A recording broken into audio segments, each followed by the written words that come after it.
ई दुनिया साकी मांगू, ई दुनिया ता खुदे भिखारनी अछि।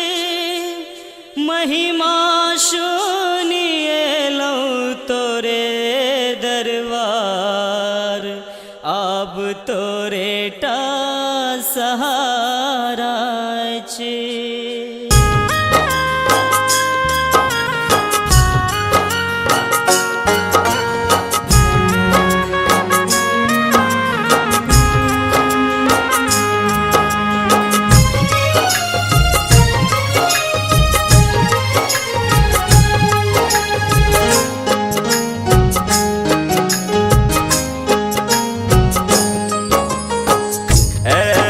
शरण माँ ठोकर खाकर, हेलो शरण माँ ठोकर खाके।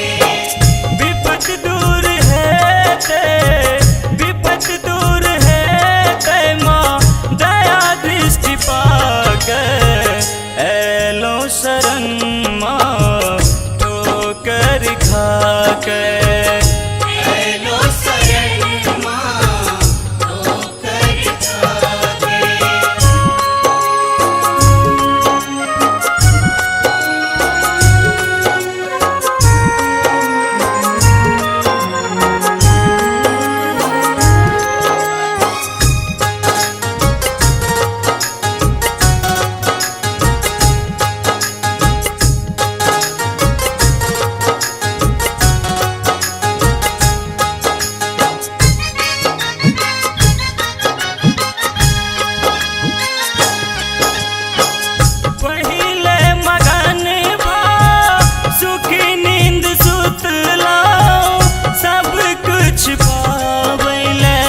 सपना सजलो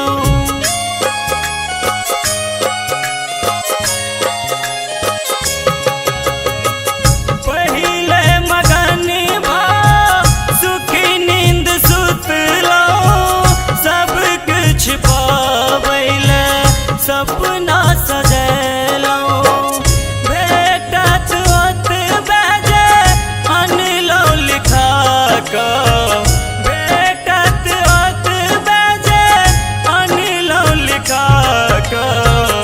हेलो शरण माँ ठोकर खाकर। हेलो शरण माँ ठोकर खाके।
इच्छा।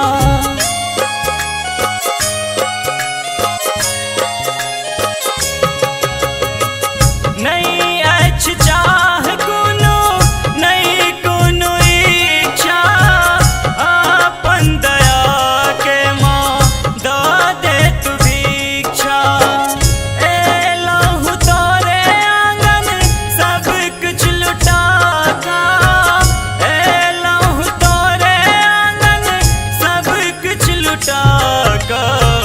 ए लहू शरण माँ ठोकर खा को, ऐलो शरण माँ ठोकर खाके। विपत दूर है ते, विपत दूर है ते माँ दया दृष्टि पाकर। ऐलो शरण माँ ठोकर खाकर,